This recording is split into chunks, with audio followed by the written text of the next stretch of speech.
was considered a boring software legacy company for over a decade. Today, it's one of the most looked at AI infrastructure stock. Being at an almost all-time low, is it sales time or is it clean out the garbage time? To make that decision, we will first look at what is Oracle as a company, what do they do, the pros, the cons, why is it on sale, and let's run the numbers. So what does Oracle do?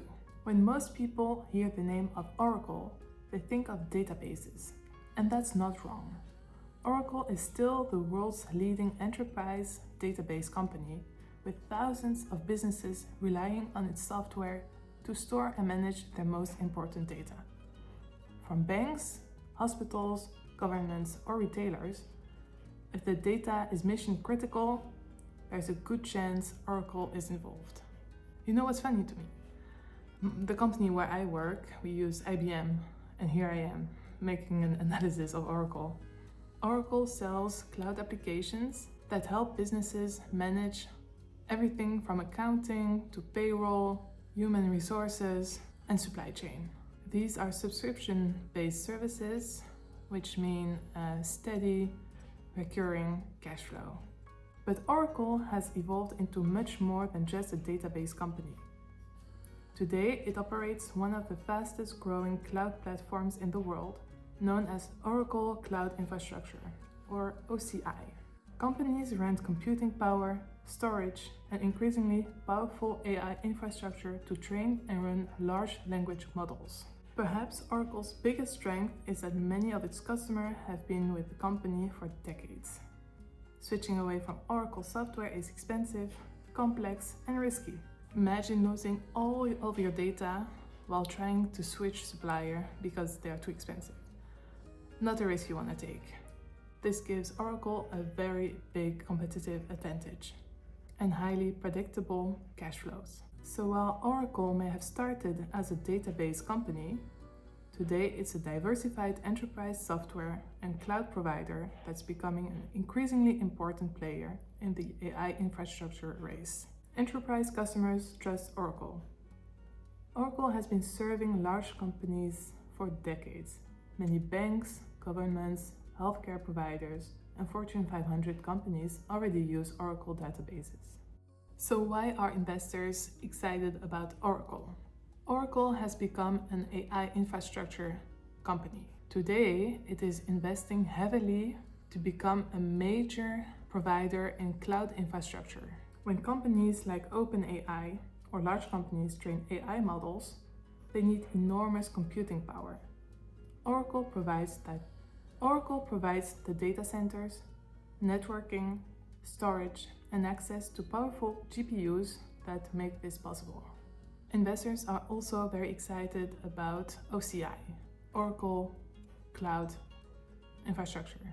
Unlike Amazon or Microsoft, Oracle is quite late to the game. For years, investors believed Oracle had missed the cloud revolution. But OCI has become one of the fastest growing part of the business because Oracle focused on areas where it believes it has an advantage. Investors are also very excited because AI infrastructure need could last for decades. Management believes demand for AI infrastructure will remain strong for many years because companies are only beginning to adopt generative AI. Businesses will need AI models, cloud computing, data storage, networking, and security. Oracle wants to supply all of that. And Oracle can and wants to supply all of those. If AI spending continues to grow, Oracle could enjoy years of elevated revenue growth. So one thing investors are maybe not that excited, but mostly looking at, are the massive capital investments. One thing investors notice is that Oracle's capital expenditure has exploded. Oracle's capital expenditures for fiscal year 2025 were approximately 21.2 billion, which is a massive increase from 6.9 billion in 2024. That's almost tripling in just 1 year. So why? Oracle is spending billions on data centers, networking equipment, cooling systems, electricity infrastructure, and NVIDIA chips. That's not because the core business is weak, it's because Oracle is deliberately reinvesting nearly all of its cash into AI infrastructure. But the key question is, will these investments pay out? Will they generate an attractive return? If Oracle can fill those data centers with paying customers, today's spending could lead to much higher profits in the future. But what investors are excited about is the exploding backlog. One metric investors should pay close attention to is the remaining performance obligations. Those represent signed contracts that Oracle hasn't yet recognized as revenue. Imagine Oracle signs a $5 billion cloud contract over 5 years. The revenue will appear gradually as Oracle delivers the service. As of Oracle's most recent reported quarter, June 2026 for me, the remaining performance obligation stands at $638 billion. To put it in perspective, the revenue in 2025 was $57 billion. So the RPO is 10 times bigger than the revenue of 2025, which is huge. While the headline and the RPO number is very impressive, it is important to understand what it doesn't mean. RPO doesn't mean cash in the bank. RPO doesn't pay bills. RPO doesn't pay people or shareholders, by the way. It is just a promise. Investors are now debating how quickly Oracle can convert this backlog into revenue and whether it can build enough AI infrastructure to fulfill these contracts efficiently. Contact your financial advisor to check if this stock or any stock fits your portfolio. Do your own research, and past performance is not a warranty of future success. My name is Anne-Sophie and I love everything personal finance. I want to help you get to a financially healthier place. Let me know your struggles and I will do my best to address them. I want to know more about a specific stock? Please inspire me. So let's look at the pros of buying Oracle stocks. The first pro, I would say, is the switching costs. It's probably Oracle's biggest competitive advantage. If a company wants to switch from Oracle to another supplier, they have to migrate the data, retrieve applications, retrain all of their employees, ensure regulatory compliance, and during the whole migration, keep everything running and no downtime. For a large bank or airline, this would take years and cost hundreds of millions. That means customers often decide it's cheaper to stay than to leave. And that's exactly what investors are happy about. One of the second biggest pro of buying Oracle is the massive installed base. Oracle has been around since 1977. And during that time, it has created relationships with many companies, which means that Oracle has a built-in customer list. They create a new application, they don't need to look for new customers. They go to their current customers and sell them a new application. And that is also the third competitive advantage and why an investor would love Oracle, is that it is an ecosystem. You start with one product and you end with 10. Oracle offers everything that is critical for a company. And the more products they use of Oracle, the harder it is to leave. Which is why customers prioritize reliability, security, and support over price. Investors are excited about Oracle high margins. They generate enormous operating profits. These profits allow it to invest in OCI, build AI data centers, acquire companies, hire engineers, and buy more chips. The more cash Oracle generates, the stronger its competitive position becomes. Brand and reputation. Another competitive advantage of Oracle is its scale. Building AI infrastructure is incredibly expensive, and Oracle is spending tens of billions in it. Very few companies can afford that. Competitors would need capital, engineers, customers that can provide money for all that, powerful chips, and power contracts. So the scale to try to be a competitor of Oracle is incredibly hard and expensive. And one last pro, which could also be a con, is Larry Ellison. Larry Ellison is one of the co-founders and he is still CEO.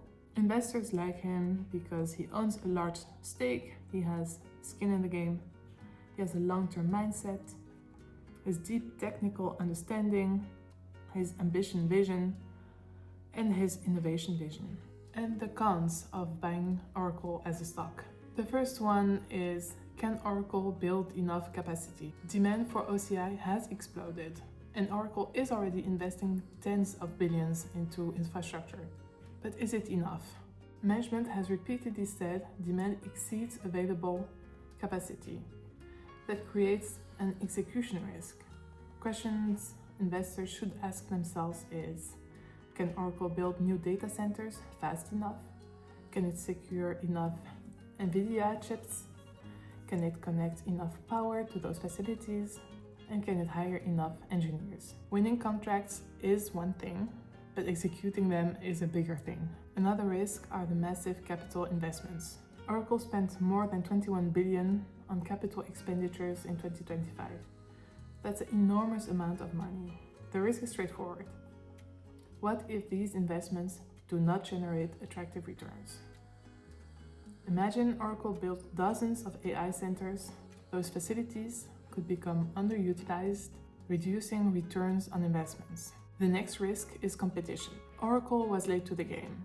They now compete with Amazon Web Services, Microsoft Azure, Google Cloud, IBM, Salesforce, SAP. And these companies have massive budgets, world-class engineers, global data center networks, and exciting customers' relationships. AI demand could slow down. Another risk is that technology changes so quickly. Technology leaders can plummet out of nowhere. 20 years ago, IBM dominated enterprise computing. Sun Microsystems was a major force. I have never heard of them. And BlackBerry, which I do know because my dad had one, was the leader in smartphones. And today, their position have changed dramatically. I'm not even sure BlackBerry still exists. No, they are discontinued in 2020, which is 6 years ago, and I didn't even know.